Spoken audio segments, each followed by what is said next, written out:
Hey, there's that little known series called Halo that a lot of people love and a lot of people enjoy for years upon years?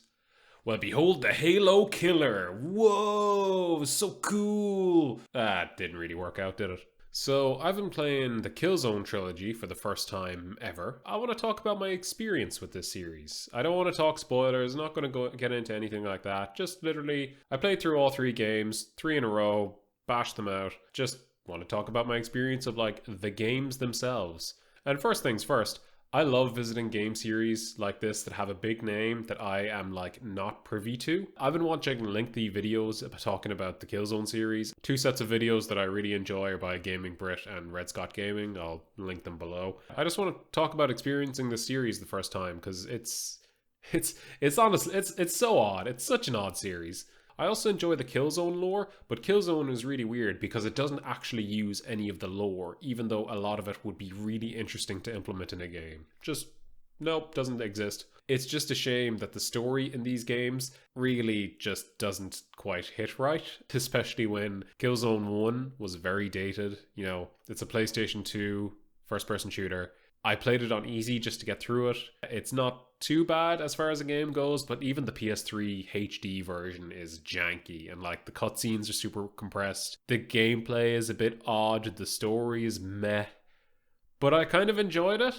Like I went into the game very aware that it's going to be like 20 years old, either this year or next year. I can't remember what year it was released in, but I just had this pervasive thought throughout the whole series of I really wish I could use a keyboard and mouse because man, going back to a PS3 controller is tough to do now. But with that being said, and that complaint throughout all of the trilogy, when I moved on to Killzone 2, I couldn't help but think this game, Killzone 2, should be in discussion for one of the best video game sequels of all time. Like, just, it's so good compared to the first one. It's not necessarily one of the best games of all time, even though I think it's a very immersive and a very unique first person shooter. Like the whole game is a vibe, man. It's just grim and gritty and you're fighting for every inch of ground. And I loved it. I really, really enjoyed it, except for the final boss. Final boss sucks. And like games around this time, 2009, 2010, maybe 2011, it had this horrible gray, brown, piss filter vibe and everything had to be gray and gritty and oh man, it's so gritty. Oh, look at the film grain on that. But for Killzone 2 it works. The weighty feel of the weapons, the atmospheres, the characters, ugh. But like looking back at it, it's a game that I would genuinely recommend to try just for the feel of it. It really does get that down. And I think, genuinely, I think if they were to port it to PC, I think it would find like such a good audience there. Then I moved on to Killzone 3. And Killzone 3 is a Call of Duty game with a Killzone skin over the top. It's not a bad game. I had fun with it, but the whole time I was just there going, man, I'm just playing a Call of Duty campaign. This is really weird. And you feel that if you go straight from Killzone 2 to Killzone 3, you feel it immediately. The second you boot up the game, the second you like move your gun, it's like, this is a different game. It's completely different. Now, the turnaround on these games is probably a big contributor to that. Killzone 1 to Killzone 2 is like a 4 or 5 year gap. Killzone 2 to Killzone 3 is like a 2-year gap. But even still, Killzone 3, I still enjoyed what I played.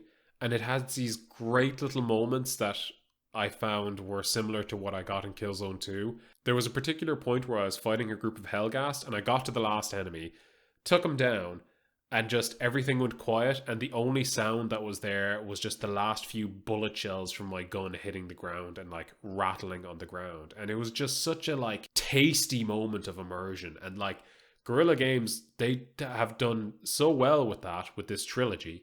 And I've only played the trilogy, I still have like the other games to play. It's just such a shame given how high the peaks are of Killzone 2. But then turning around for Killzone 3, you really just feel the troughs of the series. Like Killzone 3 is like, oh, I've been playing for 10 minutes going through these fights. Oh, here's a on-rails turret section. Here's another on-rails turret section. Here's a few more. It feels a lot more gimmicky. It feels like a Call of Duty campaign, like I said. And it's just a shame that the trilogy ended on that. Now, there is a sequel, but it's not as well regarded.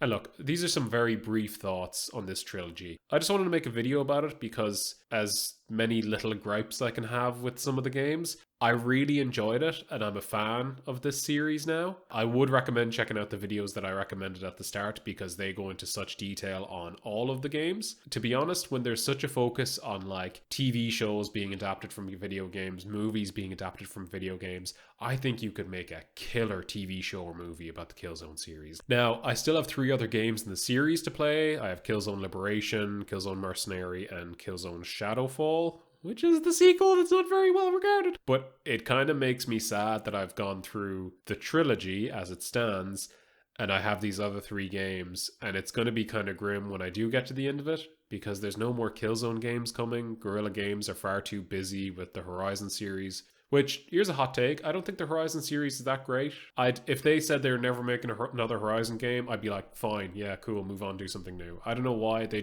never drew me in. But with Sony and the Killzone series, and how Sony are porting more games to PC, I really think there would be an audience for the Killzone series on PC. But we're not going to see that, because porting the games from PS3 to PC is probably a monumental task that would take years to work on, and they probably don't want to put money into a series that's dead now. And I find that this is a real shame because it's a series that's barely available on PS5. You can buy 2 games on PS5 now. You can buy Liberation and ShadowFall, and the trilogy that I've played is stuck behind the PS3 streaming service, which is a shame because it was a game series that carried a certain amount of weight with its name. You know, it's iconic. The freaking look at the box art. It's freaking iconic. And I just really hate seeing series like that just kind of come, have their moment in the sun, and then die and are never really talked about again by their publishers or developers. And it's just a shame. I really don't want to see Killzone die, but it's not coming back.